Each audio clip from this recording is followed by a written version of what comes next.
President Museveni returns to Luweero, the heartland of the five-year bush struggle, to begin his campaign as he seeks to extend his grip on power beyond 30 years. It's here that swaths of savanna grassland and forested depths provided a sanctuary to his ragtag army. For a place that bears the symbolism and provided the edifice of the struggle, Luweero conjures the spirit of endurance and luck.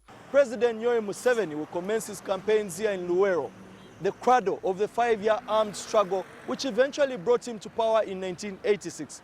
But almost after 30 years in power, could this liberation struggle message still resonate with the electorate?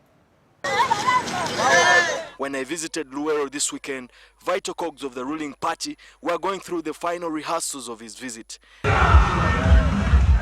To his supporters, Luweero to Museveni is the hallowed political Mecca. As we have seen the monument here, inside the grave, we have seen the bones of our parents, of our children, of our whatever, who died to bring this power into, this government into power. So that's why Museveni called this area Mecca. The president has chosen this place, as he has always done, because he believes whatever he starts from, Luweero succeeds.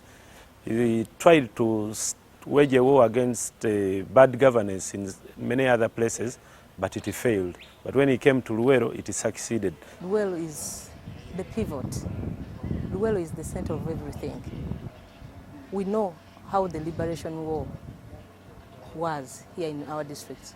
So I think he made a wise decision for him to come back home. He has to get the blessings. This is where he has to start.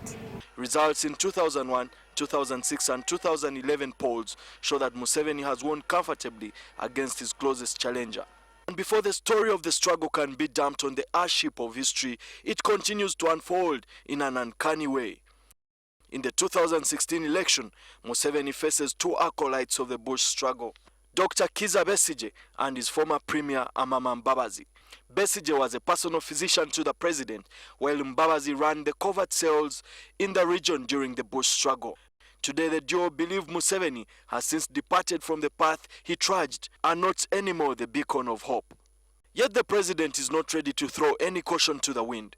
His brother, a retired Army General Salim Saleh, in 2013 left the comfort of his home in Entebbe to start rural industrial complex in Kapeka, Nakaseke district, carved out of Luweero.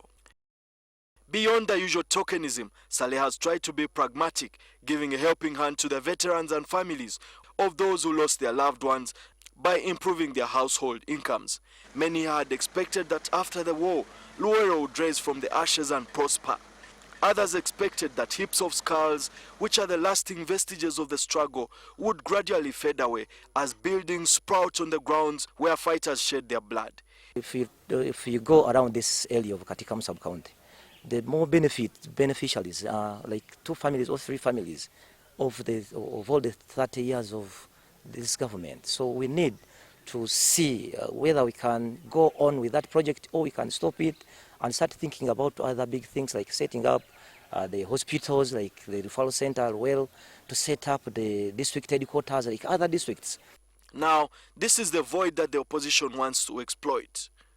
In May 2014, the hotly contested by-election for the Luweero woman MP seat won by DP's Brenda Nabukenya against NRM's Rebecca Nalwanga has given the opposition a glint of hope.